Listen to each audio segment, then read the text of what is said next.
We will make America great again.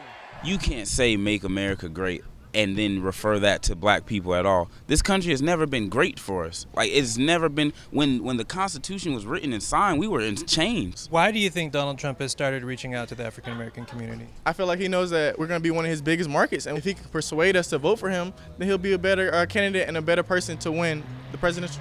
Do you have an open mind? I have a very open mind. Hillary Clinton's not my top pick either, but I would rather have her than Donald Trump any day. Just because she's not Donald Trump, or is there something that you think that she could achieve that would be good? I think not necessarily her that she could achieve, but I think the kinds of people that she attaches herself to. When I think of Republican, I think of rich white people. And when I think of Democrat, I think of the black community and I guess the middle class white community too. As far as him knowing how to fix the failing schools, the bigger issue is the students wanting to do better. Instead of him trying to fix the schools, give initiatives to us who are in the inner city, who are in those situations, to want to really go to school, to want to learn, and to come to college. Prior to Brown v. Board, when we created the greatest public education system the world had ever seen, outside of the fact that it was segregated, it was widely viewed as developmental and as a public good. Since then, the rhetoric has been the opposite. You know, vouchers for private schools, charter schools, public schools are failing. What do you have to lose? You're living in poverty.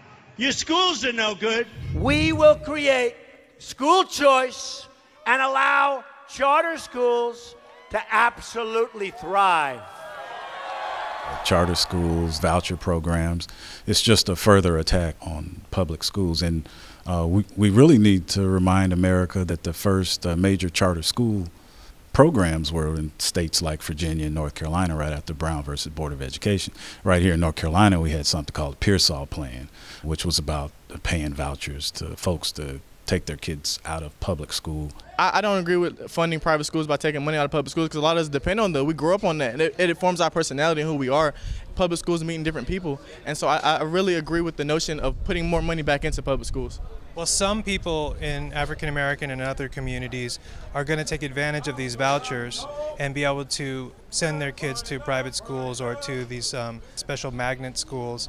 Well, I feel as though if you're only focusing on a select area of African Americans and you're only doing that for some of us, then you're not really reaching the targeted goal, because as a community, we don't want to split us apart and say, okay, you can do this, but you can't do that. I feel like you're dividing the community.